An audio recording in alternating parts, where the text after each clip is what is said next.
Missile man.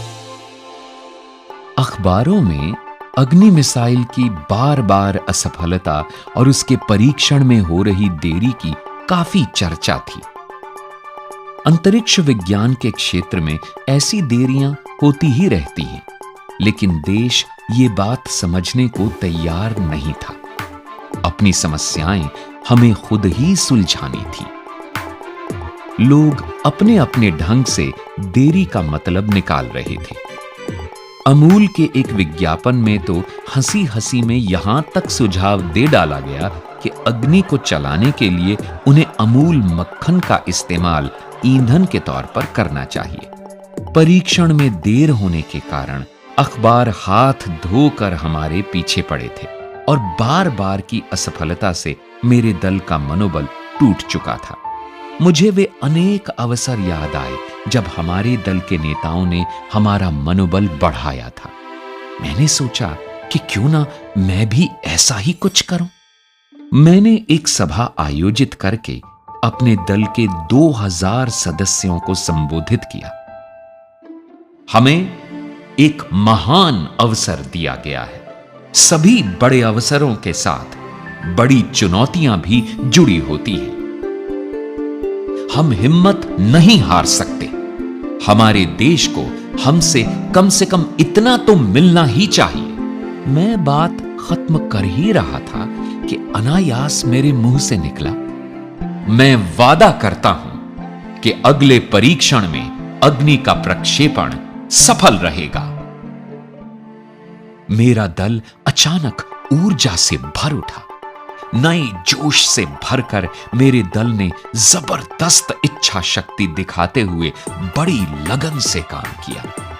आखिर प्रक्षेपण की तारीख 22 मई 1989 तय हुई। सेना के जनरल और रक्षा मंत्री जैसे गणमान्य व्यक्ति प्रक्षेपण देखने आए। प्रक्षेपण से पहली रात हम पूर्णिमा की चांदनी में दमकते समुद्र तट पर सैर के लिए गए। गरजती लहरें चट्टानों से टकरा रही थीं। हम सभी के मन में यह प्रश्न घुमड़ रहा था कि क्या कल अग्नि का प्रक्षेपण सफल रहेगा, लेकिन इस बारे में कोई भी कुछ बोलना नहीं चाहता था। आखिर रक्षा मंत्री ने चुप्पी तोड़ी और मुझसे पूछा, कलाम, कल हमें अग्नि की सफलता की खुशी कैसे मनानी चाहिए? तुम्हारी क्या इच्छा है? प्रश्न सरल था, लेकिन मैं तुरंत उसका उत्तर नहीं दे पाया। सोचने लगा कि मुझे क्या चाहिए, मेरे पास क्या नहीं था। और तभी मुझे एक ख्याल आया। मैंने कहा, हमें अपने शोध केंद्र में 1 लाख पौधे रोपने हैं।